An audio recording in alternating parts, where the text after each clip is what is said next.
Praise the Lord everyone, कैसे हैं आप सभी। मैं हूं पास्टर अभिनव, स्वागत करता हूं आपका आज की इस नई वीडियो में। आज हम परमेश्वर से प्रार्थना करें कि परमेश्वर हमें आज रेवलेशन दे अपने वचन से और वो बातें बता जो हमने अब तक नहीं सीखी हैं। आज आप लोगों से बहुत ही जरूरी बातें मैं करना चाहता हूं, लेकिन उससे पहले हम परमेश्वर से प्रार्थना करें। सर्वशक्तिमान पिता, मैं तेरी स्तुति और प्रशंसा करता हूं, तेरा धन्यवाद करता हूं पिता। तेरे बेटे बेटियों के लिए तेरा धन्यवाद करता हूं जो इस वक्त मुझसे जुड़े हुए हैं और जो जुड़ रहे हैं और जो जुड़ने वाले हैं। इन्हें आशीषित कर पिता, सबको प्रभु आशीष दे। आज अपने वचन के द्वारा तू बात कर पिता, तेरे बच्चे तेरे वचन को समझने पाए, इनके हृदय को खोल दे प्रभु। समझने की शक्ति इनके अंदर तीव्र कर पिता, और वो समझ सके पिता जो वचन तू बताना चाहता है। प्रभु तू इनसे बातें कर, आत्मा में अपने भेदों को, अपने रहस्यों को खोल पिता। प्रभु सब कुछ तेरे हाथों में मैं करता हूं। तेरे बेटे बेटियां तेरे सामने, इन्हें ब्लेस कर पिता राइट नाउ। मैं ये चाहता हूं इसी वक्त सुनने के माध्यम से बहुतों में चंगाइयां हो, सुनने के माध्यम से छुटकारा हो, सुनने के माध्यम से पवित्र आत्मा का वरदान मिले, सुनने के माध्यम से अन्य भाषा का वरदान मिले। मेरी यह प्रार्थना है पिता, प्रभु यीशु मसीह के सामर्थ्य नाम में, पिता की महिमा के लिए मैं इस दुआ को मांगता हूं। आमीन और आमीन। हालेलुया। आज हम बात करेंगे कि हमें अन्य भाषा में प्रार्थना क्यों करनी चाहिए। हमने चर्च में देखा होगा कि पास्टर लोग अन्य भाषा में प्रार्थना करते हैं, और सेरमन में भी सुना होगा कि हमें अन्य भाषा में प्रार्थना करनी चाहिए। और आपने सुना भी होगा कि अन्य भाषा में प्रार्थना कैसे की जाती है, और ये विश्वासी लोगों के अंदर ये गुण पाया जाता है, वो अन्य भाषा में प्रार्थना करते हैं। आपको पता है बाइबल में ऐसी बहुत सारी घटनाएं हैं जहां पर प्रभु का सुसमाचार सुनते सुनते पवित्र आत्मा उन पर उतरता है और वो नई नई भाषाओं को बोलने लग जाते हैं। क्या आपको अभी तक अन्य भाषा का वरदान नहीं मिला है, या आप अन्य भाषा का वरदान प्राप्त है लेकिन आप अन्य भाषा की प्रार्थना बहुत कम करते हैं? और साथ ही साथ मैं इस वचन पर भी बात करूंगा कि अन्य भाषा कैसे बोली जाए, और साथ ही साथ मैं ये भी आपको आज बताऊंगा कि भविष्यवाणी कैसे की जाती है, भविष्यवाणी कैसे आती है, और कैसे हम दूसरों के लिए भविष्यवाणी कर सकते हैं, और अन्य भाषा में हम कैसे प्रार्थना कर सकते हैं, वो अन्य भाषा कहाँ से आएगी। लेकिन उससे पहले हमें समझने की जरूरत है कि अन्य भाषा में प्रार्थना क्यों करनी चाहिए, यह इतना इंपॉर्टेंट क्यों होता है। तो हम पहले वचन लेते हैं और वचन हम पढ़ेंगे पहला कुरिन्थियों अध्याय 12 वचन 10। वास्तव में मैं इसे 7 और 10 पढ़ूंगा। देखिए क्या लिखा है, किंतु सबके लाभ पहुंचाने के लिए हर एक को आत्मा का प्रकाश दिया जाता है, वचन 7 कहता है। और वह लाभ क्या क्या है, वचन 10 में मैं देखूंगा, लिखा है, फिर किसी को सामर्थ्य के काम करने की शक्ति, और किसी को भविष्यवाणी की, और किसी को आत्माओं की परख, और किसी को अनेक प्रकार की भाषा, और किसी को भाषाओं का अर्थ बताना। आपने ध्यान दिया, मैंने इस वचन में पढ़ा अनेक प्रकार की भाषा। यहां पर बहुत सारी भाषाओं के बारे में जिक्र किया गया है जो कि अन्य भाषा के अंतर्गत ही आती हैं। क्या अन्य भाषा एक समान होती है, या अन्य भाषा अलग अलग होती है? वेल, आप इसका उत्तर जानते हैं कि अलग अलग तरह की होती है, इसीलिए यहां पर प्रयोग हुआ है अनेक प्रकार की भाषा। लेकिन इस अनेक प्रकार की भाषाओं में मेरे प्रियो छटनी होती है। इसमें मैं आगे आपसे बात करूंगा कि वो छटनी क्या है, लेकिन है ये पवित्र आत्मा के वरदान। पवित्र आत्मा का वरदान है जो आपको मिलता है अन्य भाषाओं की प्रार्थना करने के लिए। आप अन्य भाषाओं में प्रार्थना करें, पवित्र आत्मा आपको प्रेरणा देता है। लेकिन उससे पहले मैं पढ़ूंगा पहला कुरिन्थियों अध्याय 14 वचन 5, जिसमें लिखा है, मैं चाहता हूं कि तुम सब अन्य भाषाओं में बात करो, परंतु इससे अधिक यह चाहता हूं कि भविष्यवाणी करो, क्योंकि यदि अन्य भाषाएं बोलने वाला कलीसिया की उन्नति के लिए अनुवाद ना करे तो भविष्यवाणी करने वाला उससे बढ़कर है। हर एक विश्वासी अन्य भाषा में प्रार्थना करे, पौलुस ये कहता है, लेकिन इससे अधिक यह चाहता है कि भविष्यवाणी करो। वैसे इस वचन में भविष्यवाणी के लिए बताया गया है कि भविष्यवाणी हमें करनी चाहिए, और कुछ लोग ऐसे एक भ्रम में पड़ जाते हैं जो कहते हैं कि देखिए अन्य भाषा में प्रार्थना करना जरूरी नहीं है जितना कि भविष्यवाणी करना जरूरी है। भविष्यवाणी करो और अन्य भाषा की इतनी आवश्यकता नहीं है। लेकिन मैं आपको बताऊंगा कि यह भविष्यवाणी आएगी कैसे। मेरे प्रियो, यहाँ पर बाइबल दो प्रकार से प्रार्थना करने के बारे में बात करती है। उनमें से सबसे पहला यह है आत्मा के साथ प्रार्थना और दूसरा है आत्मा में प्रार्थना। आत्मा के साथ प्रार्थना और आत्मा में प्रार्थना ये दोनों अलग अलग चीजें हैं, ये एक जैसी नहीं है कि आत्मा के साथ। आत्मा में अलग कॉन्सेप्ट लगता है और आत्मा के साथ अलग कॉन्सेप्ट लगता है। आपको ये समझने की जरूरत है। पवित्र आत्मा आपको अपनी मूल भाषा जो आपकी है, हिंदी हो या इंग्लिश हो, उर्दू हो, पंजाबी हो, आप जिस मूल भाषा में प्रार्थना करते हैं, मूल भाषा में प्रार्थना करने के साथ साथ अन्य भाषा में प्रार्थना करने में भी आपका इस्तेमाल करता है। पवित्र आत्मा ही है जो आपको अपनी मूल भाषा में प्रार्थना करने के लिए अनुमति देता है। क्योंकि अगर पवित्र आत्मा आपकी मदद ना करे तो आप 2-4 शब्द अपनी प्रार्थना में बोलोगे और फिर उठ लोगे, 5 मिनट में उठ लोगे, आपके पास शब्द नहीं आएंगे। पवित्र आत्मा की ओर से कोई शब्द नहीं है। आप देर तक आप तमिल बोल सकते हो, देर तक आप हिंदी बोल सकते हो, इंग्लिश बोल सकते हो, पंजाबी बोल सकते हो, यह पवित्र आत्मा ही प्रेरित करता है। लेकिन मेरे प्रियो, साथ साथ वह आपको अन्य भाषा की ओर भी टारगेट करता है। वो आपको लेकर जाना चाहता है कि आप अन्य भाषा की तरफ भी बढ़ें। हालेलुया। तो आत्मा के साथ प्रार्थना में अन्य भाषा होती है और आत्मा में प्रार्थना करने वालों के लिए भी अन्य भाषा है। लेकिन ये दोनों अन्य भाषाएं डिफरेंट होती हैं, अलग अलग होती हैं। मैं अब बात करूंगा कि आत्मा में प्रार्थना क्या होता है। वैसे आत्मा में प्रार्थना और आत्मा के साथ प्रार्थना, इस टॉपिक पर मैं अगली एक अलग वीडियो पर बात करूंगा। ये बहुत इंपॉर्टेंट है कि आपको ये समझना होगा कि आत्मा में प्रार्थना क्या होता है और आत्मा के साथ प्रार्थना क्या होती है। लेकिन मैं यहाँ पर थोड़ा मोटा मोटा आपको बता देता हूँ, लेकिन आगे अलग वीडियो में हम इसे और क्लियर करेंगे।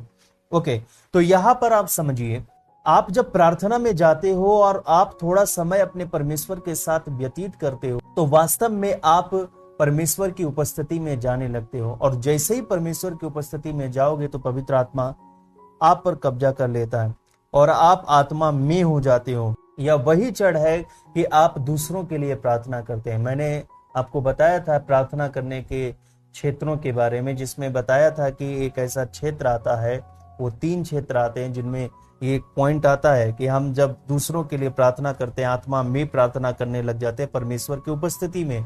परमेश्वर की उपस्थिति के बिना आप अपनी मूल भाषा में भी प्रार्थना नहीं कर सकते हो, अन्य भाषा की तो दूर की बात है। तो हमें सबसे पहले परमेश्वर की उपस्थिति में जाने की जरूरत है, आत्मा में आने की जरूरत है, आत्मा में प्रार्थना करने की जरूरत है। हालेलुया। अब परमेश्वर की उपस्थिति कैसे होती है? आत्मसमर्पण के द्वारा। अगर हम आत्मसमर्पण नहीं करते हैं तो हम परमेश्वर की उपस्थिति में नहीं जा सकते हैं। इसीलिए परमेश्वर की उपस्थिति में जाने के लिए हमें आत्मसमर्पण की जरूरत है, बल्कि संपूर्ण आत्मसमर्पण की जरूरत है, बल्कि हमें भविष्य के आत्मसमर्पण की भी जरूरत है, ना कि अभी प्रेजेंट टाइम आप अपना आत्मसमर्पण कर रहे हैं। ओके, तो कभी कभी आप अन्य भाषा जब बोलते हैं तो आपने देखा होगा दोहराव जैसा प्रतीत होता है। जैसे जैसे यीशु आपके जीवन में वास्तविक हो जाएगा, वैसे वैसे ही वो भाषा भी आपके लिए रियल हो जाएगी, वो वास्तविक हो जाएगी। अगर यीशु आपके लिए वास्तविक नहीं है तो आप कोई भी शब्द दोहराएं, वो उनका कोई भी परिणाम नहीं निकलने वाला है, वो खोखले हैं। कई लोग सिर्फ और सिर्फ दूसरों को देखकर प्रार्थना करते हैं, यीशु उनके लिए वास्तविक नहीं है और ना वो अभी तक यीशु को समझ पाए हैं कि यीशु मसीह है कौन।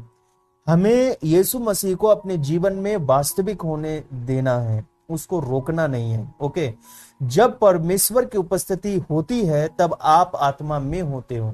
ठीक है, अब इसका अर्थ यह है कि अब पवित्र आत्मा आपका पूरा कार्यभार संभालेगा, आपका माइंड, आपके शरीर के हर एक चीज। अब आप अपने में नहीं रहे हो, अब आप स्वयं नहीं रहे, बल्कि पवित्र आत्मा ही अब पूरे ऑफिस को वो कंट्रोल करता है और तब ही ये अन्य भाषा निकलती है जो आत्मा में प्रार्थना बोली जाती है। आगे हम अगली वीडियो में कभी बात करेंगे इस पर।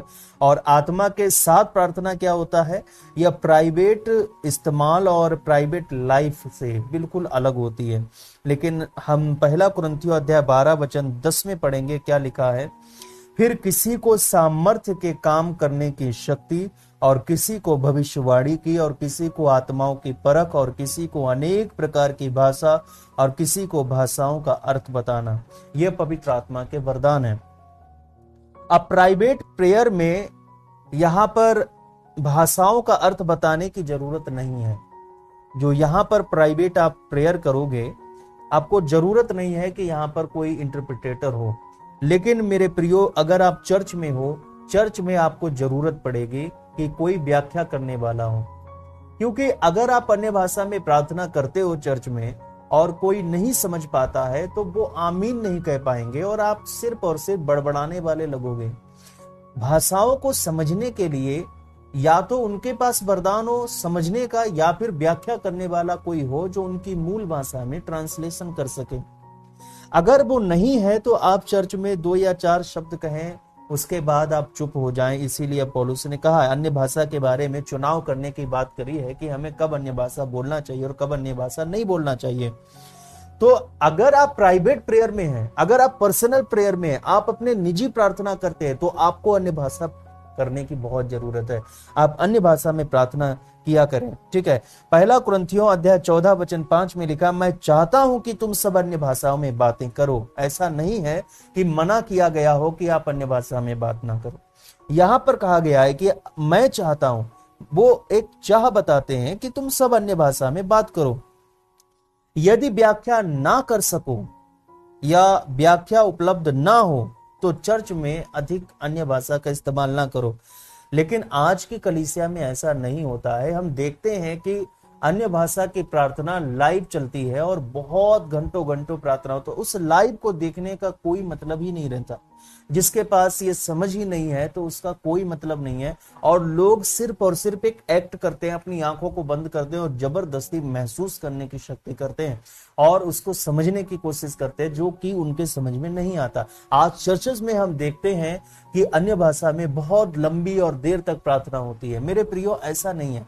बाइबल कहती है कि उसका व्याख्या करने वाला होना चाहिए, ताकि जो भी सुने तो वह आनंदित हो जाए। नहीं तो क्या किया जा रहा है, क्या बोला जा रहा है, कुछ नहीं। लेकिन हाँ, भक्ति के कारण हम अपनी आंखों को बंद कर सकते हैं, ताली बजा सकते हैं, या फिर अपने हाथों को ऐसे हिला सकते हैं। That's it. ओके, अन्य भाषा में प्रार्थना करना बहुत जरूरी है। मैं ये नहीं कहता हूं कि अन्य भाषा में प्रार्थना नहीं करनी चाहिए, लेकिन इसका इस्तेमाल व्यक्तिगत करना चाहिए। हम व्यक्तिगत जब भी प्रार्थना करें, अपनी पर्सनल प्रेयर में अपनी इस अन्य भाषा को जरूर इस्तेमाल करें। हालेलुया। प्रेरितों के काम अध्याय 2 वचन 4 से 6 में अब मैं पढ़ूंगा और मैं आपको यहाँ पर समझाऊंगा कि अन्य भाषा कितने प्रकार की होती हैं, जो कि मैंने स्टार्टिंग में कहा था, जैसा कि लिखा अनेक प्रकार की भाषा।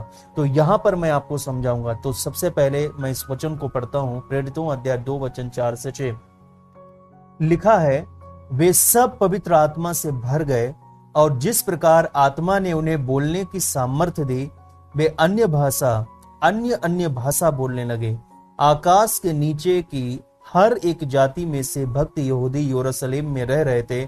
जब यह शब्द हुआ तो भीड़ लग गई और लोग घबरा गए, क्योंकि हर एक को यही सुनाई देता था कि ये मेरी ही भाषा बोल रहे हैं। मेरे प्रियो, यहाँ पर समझने वाली भाषा थी, ये समझ आने वाली भाषा थी। ऐसा लग रहा था कि मानो वो उनकी रियल लैंग्वेज हो और वो अच्छे से समझ पा रहे थे। तो इसका मतलब क्या हुआ? इसका मतलब 3 प्रकार की अन्य भाषाएं हैं जो बाइबल में हम पाते हैं। तो सबसे पहली है समझी जा सकने वाली अन्य भाषा। प्रेरितों अध्याय 2 वचन 6 में जैसा कि लिखा है कि यह शब्द हुआ तो भीड़ लग गई और लोग घबरा गए, क्योंकि हर एक को यही सुनाई देता था कि ये मेरी ही भाषा बोल रहे हैं। और दूसरी अन्य भाषा होती है परमेश्वर के साथ रहस्यमयी वार्तालाप, और ये ऐसी भाषा है जिसका कोई भी इंटरप्रिटेटर नहीं होता, कोई व्याख्या करने वाला नहीं होता, कोई इसको समझ नहीं सकता। पहला कुरिन्थियों अध्याय 14 वचन 2 में लिखा है, क्योंकि जो अन्य भाषा में बातें करता है वह मनुष्यों से नहीं परंतु परमेश्वर से बातें करता है, इसलिए कि उसकी बातें कोई नहीं समझता, क्योंकि वह भेद की बातें आत्मा में होकर बोलता है। ये मिस्टीरियस लैंग्वेज है और इसमें भेद की बातें आती हैं और परमेश्वर से डायरेक्ट बातें होती हैं। यहाँ पर शैतान भी नहीं समझ सकता, इस भाषा को कोई नहीं समझ सकता। ओके। तीसरी अन्य भाषा होती है वे भाषाएं जिनकी व्याख्या की जा सके, और इनका इस्तेमाल कलीसिया में होता है और चर्च में इसका इस्तेमाल केवल और केवल टीचिंग पर्पज के लिए होता है, ताकि लोग समझ सकें। पहला कुरिन्थियों अध्याय 14 वचन 27-28 में लिखा है, यदि अन्य भाषा में बातें करनी हो तो 2 या बहुत हो तो 3 जन बारी बारी से बोलें और एक व्यक्ति अनुवाद करें।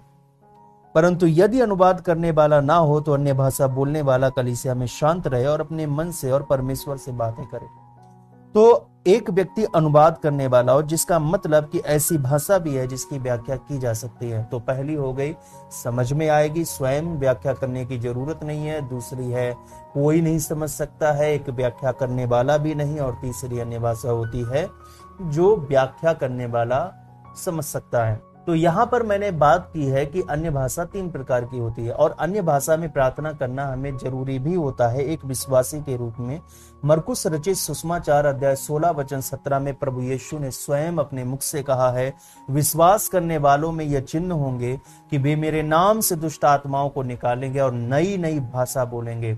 आप नई नई भाषा बोलने के लिए चुने गए हो, परमेश्वर ने आपको ब्लेस किया। इसलिए हर एक विश्वासी के लिए अन्य भाषा का वरदान मांगने का अधिकार है। अगर आज आपके पास यह वरदान नहीं है तो आपके पास यह अधिकार है कि आप यीशु मसीह से मांगे, क्योंकि वो देता है। आमतौर पर अन्य भाषा का उद्देश्य होता है एडिफाइंग, स्वयं की उन्नति के लिए, जैसा कि लिखा है पहला कुरिन्थियों अध्याय 14 वचन 4 में कि जो अन्य भाषा में बातें करता है वह अपनी ही उन्नति करता है, परंतु जो भविष्यवाणी करता है वह कलीसिया की उन्नति करता है। तो अपनी उन्नति करने के लिए, क्योंकि यह बहुत जरूरी है, हमें स्पिरिचुअल लाइफ में आगे बढ़ने की जरूरत है, जैसा आप सभी की एक डिमांड रहती है कि मैं आत्मिक क्षेत्र में बढ़ूं, तो अपनी उन्नति करने के लिए अन्य भाषा की बहुत ज्यादा आवश्यकता है। ये आपको एडिफिकेशन करता है। हालेलुया। और यहूदा की पत्री वचन 20 में लिखा है, पर हे प्रियो, तुम अपने अति पवित्र विश्वास में उन्नति करते जाओ। हमें उन्नति करने की जरूरत है, जैसा कि पत्री में लिखा है, और यह उन्नति आती है अन्य भाषा में प्रार्थना करने से, क्योंकि अन्य भाषा में प्रार्थना करने वाला अपनी उन्नति करता है। मेरे बिना सोचे और मेरे बिना समझे जो अन्य भाषा में प्रार्थना होती है वो उस अन्य भाषा से अलग होती है जो मैंने सोचा और समझा है। हालेलुया। इसका परिणाम भी अलग होता है।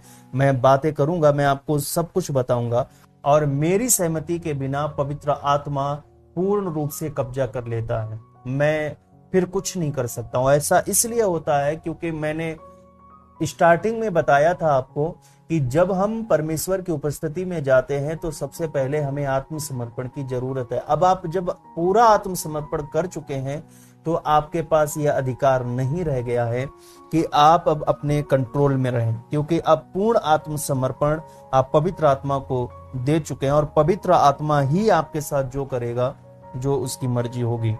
यह इतना गहरा है कि यह वर्णन से बाहर है मेरे प्रियो।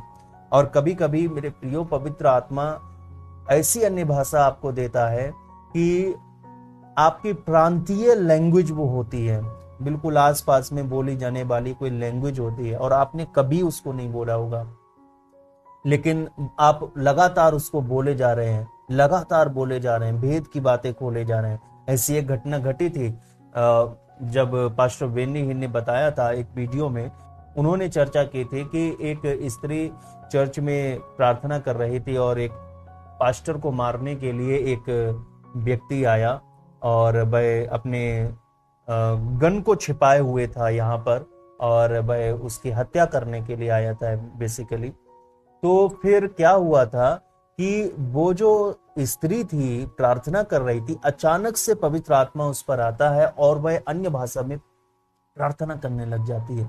उसको कोई नहीं समझ पा रहा था कि ये क्या बोल रही है, कोई पूरी कलीसिया में नहीं समझ पाया था, इवन यहाँ पर पास्टर भी नहीं समझ पाया था कि ये क्या बोल रही। लेकिन वह इतनी जोर जोर से अन्य भाषा में प्रार्थना करने लगी, इतनी जोर जोर से अन्य भाषा में प्रार्थना करने लगी, जो चर्च के गेट के साइड में खड़ा हो गया था वह व्यक्ति जो आया था, तो वो उस भाषा को समझ रहा था। केवल वही जो उसको मारने के लिए, पास्टर को मारने के लिए आया था, और वह अरबी भाषा बोल रही थी। उसने अपनी लाइफ में अरबी भाषा नहीं बोली थी, और वो अरबी भाषा लगातार बोले जा रही थी, और वही व्यक्ति समझ, उसको लगा कि ये मेरा भेद खोल रही है, क्योंकि वास्तव में वो उसका भेद खोल रही थी कि एक व्यक्ति मारने के लिए आया है, लेकिन आज इसका मन परिवर्तन होने वाला है। आज यीशु मसीह इसको छूने जा रहा है, इसको ब्लेस करने जा रहा है, इसकी हर मजबूरियों को दूर करने जा रहा है, हर एक शैतान इसके जीवन से दूर जा रहा है। इस तरह की वो भाषा में बातें करने लगी, और वो व्यक्ति समझ पा रहा था।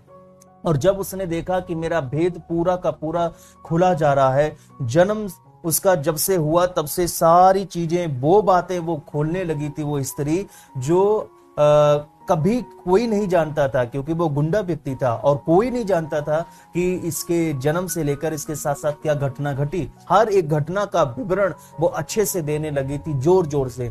अब वो व्यक्ति को लगा कि अब सब कुछ जो है भंडाफोड़ हो रहा है, ये क्या हो रहा है यहाँ पर। उसको पवित्र आत्मा की शक्ति, उसकी पावर को महसूस किया उसने, और वह तुरंत दौड़ता हुआ पास्टर के पास गया और अपने घुटनों पर गिरा, और घुटनों पर गिरा ऐसे कि वह घुटनों से ही सरक कर उस पास्टर के चरणों पर गिरा जाकर, और वहीं पर अपना उसने माथा टेक दिया, और वह खड़ा होकर बोला, उसने गवाही दी कि मैं आपको मारने के लिए आया था, और ये जो स्त्री अन्य भाषा में प्रार्थना कर रही है, इसने मेरे सारे भेदों को खोल दिया है, और मैं पश्चाताप करता हूं। और उसने तुरंत वहां पर पश्चाताप किया। जो व्यक्ति पास्टर को मारने आया था, वो वहीं पर बेंच पर बैठकर उसने घुटने टिकाए और उसने प्रार्थना करना शुरू किया, और उसने पश्चाताप किया, और उसने कहा कि अब से मैं केवल और केवल यीशु मसीह के पीछे चलूंगा।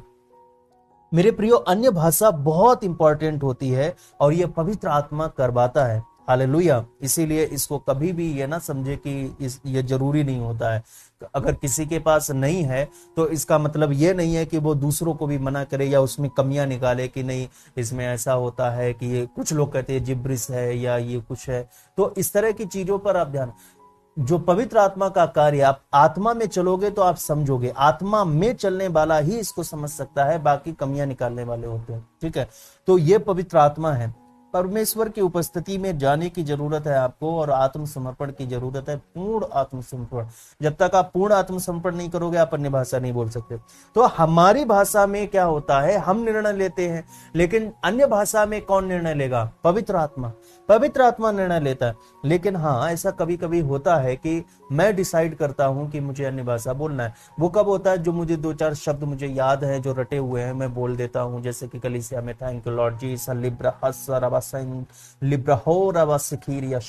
Thank you Lord Jesus. ये कुछ ऐसे वर्ड होते हैं जो मुझे पता है, मुझे याद हो चुके हैं, क्योंकि जब मैं स्टार्ट कर रहा था तो मुझे ये शब्द मिले थे, मैंने इनको दोहराना शुरू कर दिया था। ठीक है, लेकिन आत्मा में जब मैं होता हूं तो ये वाली लैंग्वेज से बिल्कुल अलग होता है, बिल्कुल डिफरेंट होता है। रोमियो अध्याय 8 वचन 26 में लिखा है, इसी रीति से आत्मा भी हमारी दुर्बलता में सहायता करता है, क्योंकि हम नहीं जानते कि प्रार्थना किस रीति से करना चाहिए, परंतु आत्मा आप ही ऐसी आहें भर भर कर जो बयान से बाहर हैं हमारे लिए विनती करता है। आत्मा, पवित्र आत्मा आप पर पूर्ण रूप से कब्जा करता है, और फिर वह दुर्बल हमारी आत्मा को भी मजबूत कर देता है, और फिर वह प्रार्थना कैसे करना चाहिए वो सब कुछ समझाता है। क्योंकि हम नहीं जानते कि शुरू कहां से करना है, हिंदी भाषा से शुरू करूं, इंग्लिश से शुरू करूं, पंजाबी, उर्दू, तमिल, किससे भाषा से शुरू करूं। इसीलिए पवित्र आत्मा आपकी मदद करता है, पवित्र आत्मा आपकी सहायता करता है कि कैसे और कहां से प्रार्थना करनी चाहिए। यहां पर कहता है हम नहीं जानते हैं, पौलुस कहता है, क्योंकि वो खुद नहीं जानता था कि मुझे शुरू कहां से करना है। ये आत्मा है जो ये करता है, परंतु आत्मा आप ही ऐसी आहें भर भर के, आपको पता है पवित्र आत्मा जब आप पर हावी होती है तो आहें भर भर कर प्रार्थना निकलती है। It's amazing. मेरे प्रियो, 1 कुरिन्थियों अध्याय 14 वचन 5 को मैं फिर से पढ़ूंगा, जहां पर यह लिखा है, मैं चाहता हूं कि तुम सब अन्य भाषाओं में बातें करो, परंतु इससे अधिक यह चाहता हूं कि भविष्यवाणी करो। अब मैं बात करता हूं भविष्यवाणी के लिए, क्योंकि यदि अन्य भाषाएं बोलने वाला कलीसिया की उन्नति के लिए अनुवाद ना करे तो भविष्यवाणी करने वाला उससे बढ़कर। अब मेरी बात ध्यान से समझो, अन्य भाषा हमें भविष्यवाणी के लिए हेल्प करती है। अन्य भाषा ही है जो भविष्यवाणी को ट्रिगर करती है। हालेलुया। अन्य भाषा ही आपको भविष्यवाणी तक पहुंचाती है। इस बात को आप गहराई से समझो। तो हमें भविष्यवाणी कैसे कर मिलेगी, हम ऐसा क्या करें कि हम यहां तक पहुंच पाए। इसके 5 चरण होते हैं मेरे प्रियो, और मैं आपको बताता हूं अन्य भाषा कैसे बोलें और भविष्यवाणी कैसे करें। ये सेम चरण है, इनके अलग अलग स्टेप्स नहीं है, बिल्कुल यही विधि है, बस एक स्टेप आगे जाना होता है। तो सबसे पहले हमको परमेश्वर की उपस्थिति में जाने की जरूरत है और वहां पर आत्मसमर्पण करने की जरूरत है।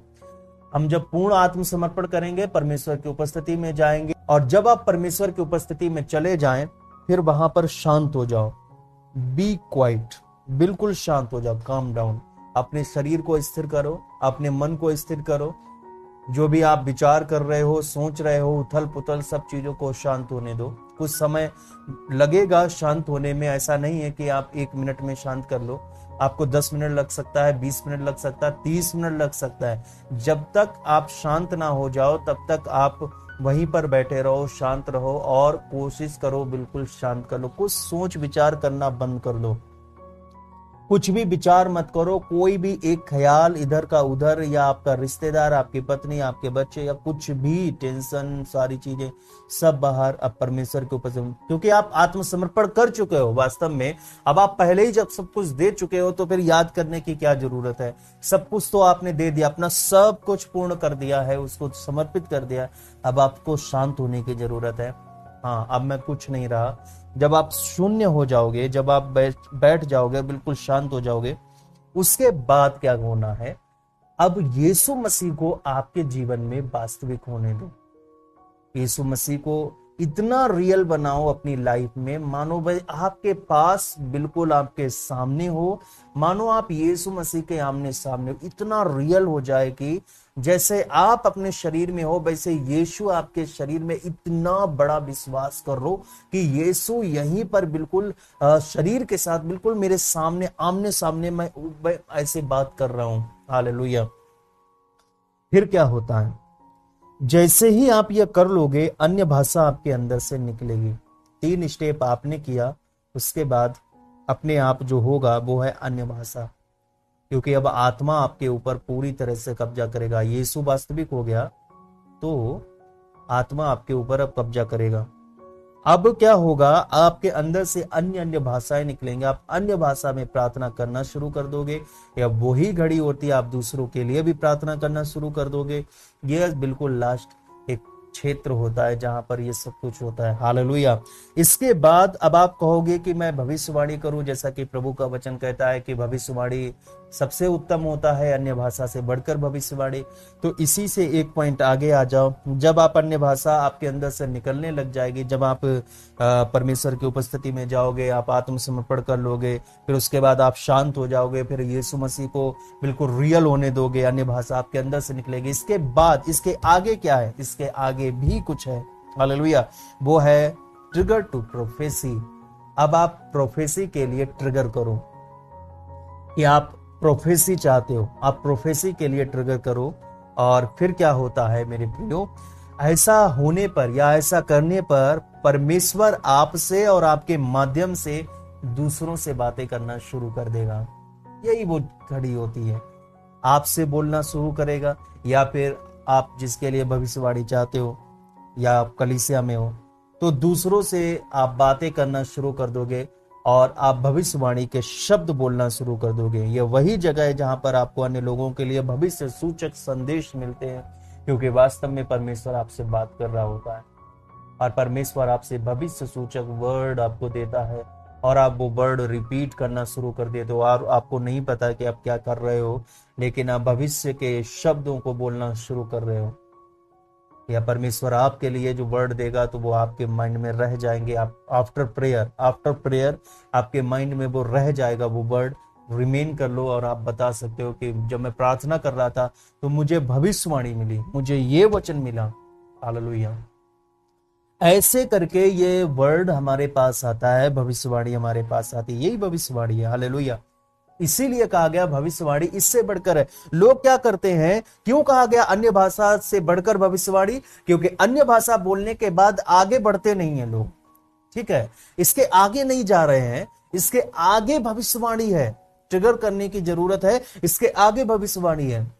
पौलुस ने इसीलिए कहा इससे बढ़कर भविष्यवाणी, इसके आगे आप जाओ, आपको भविष्यवाणी मिलेगी, आपको भविष्य सूचक शब्द मिलेंगे। हालेलुया। यशायाह अध्याय 28 वचन 11 में परमेश्वर ने पहले ही कहा था कि मैं ऐसा करूंगा, वह तो इन लोगों से परदेशी होठों और विदेशी भाषा वालों के द्वारा बातें करेगा। वाह, वह परदेशी होठों और विदेशी भाषाओं के द्वारा बात करेगा। हालेलुया।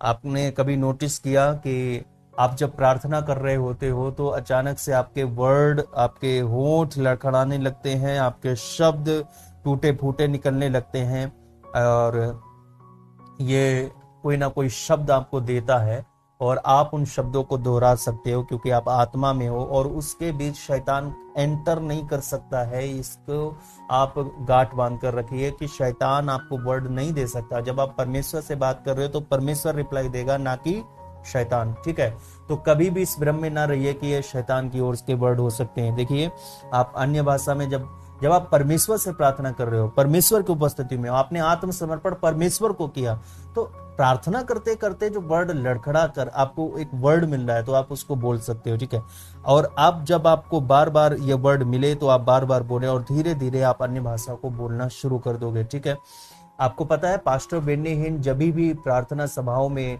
होते हैं तो चंगाइयां होती हैं, आप सभी जानते हो, लेकिन सबसे ज्यादा चंगाइयां तब होती हैं जैसे वो कहते हैं अन्य भाषा में प्रार्थना करो, और सब अन्य भाषा में जब प्रार्थना करने लगते हैं तो क्या होता है, चंगाइयां तेज हो जाती हैं। हालेलुया। क्योंकि अन्य भाषा अभिषेक को तीव्र कर देता है। जो अभिषेक आपको चाहिए, अन्य भाषा उसको और फास्ट बना देता है। इसीलिए अन्य भाषा इंपॉर्टेंट होता है, और यह हमारा अधिकार भी है कि हम अन्य भाषा में प्रार्थना करें। हालेलुया। और इसके आगे क्या है, इसके आगे जो एंडिंग आती है वो आप पढ़ सकते हैं। आप इनको नोट करिए। इफिसियों अध्याय 6 वचन 18, और दूसरा वचन है पहला कुरिन्थियों अध्याय 14 वचन 14 से 15। आप वीडियो को पीछे करके भी आप लिख सकते हो। और इफिसियों अध्याय 5 वचन 18 और इब्रानियों अध्याय 2 वचन 12। मेरे प्रियो, ये आपको सिंगिंग के बारे में बताता है, परमेश्वर के आत्मा में गीत होना। इसके आगे गीत है, इसके आगे आनंद है। गीत, आनंद और वो हर्ष आपके अंदर होता है। इतने सारे चरणों से गुजर कर एक मसीही जाता है और वो आनंद की प्राप्ति करता है। हालेलुया। और दाऊद राजा ऐसा ही तो करता था। वह फिर भविष्यवाणी से होते हुए परमेश्वर की प्रशंसा करता। भजन संहिता में आप पढ़ सकते हो, उनमें बहुत सारी भविष्यवाणी है, बहुत सारे भविष्य सूचक शब्द हैं, और उसके बाद उसके आनंद और उसकी परिपूर्णता भी है। ओके, मैं आप लोगों के लिए प्रार्थना करता हूँ। सर्वशक्तिमान सामर्थी पिता, आज के वचन के द्वारा तूने अपने लोगों से बातें की हैं। प्रभु तेरा बहुत बहुत धन्यवाद। इन्हें आशीषित कर, अपने बेटे बेटियों को प्रभु, जो भी इन्होंने वचन सुना है, एक एक वचन इनके हृदय में घर कर जाए और शैतान इन वचनों को चुराने ना पाए। पिता, आज बहुत से लोगों से तूने बातें की हैं। मैं प्रार्थना करना चाहता हूं जिनके पास अन्य भाषा का वरदान नहीं है, प्रभु तू उन्हें अन्य भाषा का वरदान दे। मेरी ये इच्छा है। मैं चाहता हूं कि अन्य भाषा में प्रार्थना करें, और जब ये आत्मसमर्पण करें प्रभु, एक अच्छा आत्मसमर्पण ये करने पाए। इनकी सहायता कर पवित्र आत्मा। तू यीशु मसीह के द्वारा भेजा गया मेरा एक सहायक है, हमारा एक सहायक है, और मेरा प्रभु और मेरा स्वामी है। पवित्र आत्मा, अपने बेटे बेटियों की मदद करें जब ये आत्मसमर्पण के लिए तैयार हों, जब ये आत्मसमर्पण कर रहे हों, तो मैं चाहता हूं कि इनकी सहायता कर, ताकि एक अच्छा आत्मसमर्पण होने से यह परमेश्वर की उपस्थिति में पहुंच पाए और ये यीशु को वास्तविक बनने दें। और यीशु जैसे ही वास्तविक हो प्रभु, इन्हें आत्मा में ले ले, इन्हें आत्मा में ले ले, और यह अन्य भाषा बोलने पाए और भविष्यवाणी करने पाए, और वो आनंद, वो गीत भी इनको मिलने पाए। पिता, तेरे नाम की स्तुति और प्रशंसा के लिए प्रभु यीशु मसीह के नाम में मैं इस दुआ को मांगता हूँ। आमीन और आमीन। हालेलुया। अब यह समय है परमेश्वर के राज्य के लिए बोने का। आज आपको परमेश्वर ने बहुत ही सुनहरा वचन दिया है, और मैं प्रसन्न हूं इस वचन को बताकर। स्क्रीन पर जो जानकारी आ रही है, आप इस पर अपना बीज बो सकते हो। याद रखना, परमेश्वर का राज्य बढ़े। परमेश्वर का राज्य आपके बीज बोने के द्वारा बढ़ता है और परमेश्वर हर्षित होता है जो अपने हृदय से बीज बोता है। आप जो कुछ भी परमेश्वर के राज्य के लिए करते हो, परमेश्वर उसको 2 गुना, 3 गुना, 4 गुना बढ़ाकर आपको देता है। याद रखना, वो 500 को 5000 और वो उसको 50,000 तक कर सकता है। इसको और भी ज्यादा कर सकता है, जैसा आप फेथ करते हो, आप जैसा बोते हो, जिस हर्ष के साथ आप बोते हो, परमेश्वर आपको ब्लेस करता है। हालेलुया। मेरे बहुत से प्यारे भाई बहन हैं और आप में बहुत लोग हैं जिन्होंने बीज बोया है और मैंने परमेश्वर से उनके लिए प्रार्थना की है, क्योंकि और मैं देख पा रहा हूं जिन्होंने बीज बोया, आपने जो बीज बोया है, परमेश्वर आपके बीज को बढ़ा रहा है। परमेश्वर आपको बहुतायत की फसल दे रहा है। मैंने प्रार्थना की है, यकीन करें, रिसीव करें। जिन्होंने बोया और जो बो रहे हैं, यीशु मसीह के नाम में वो ब्लेस हो जाए। आमीन। मिलते हैं फिर एक नई वीडियो के साथ में, तब तक के लिए शालोम।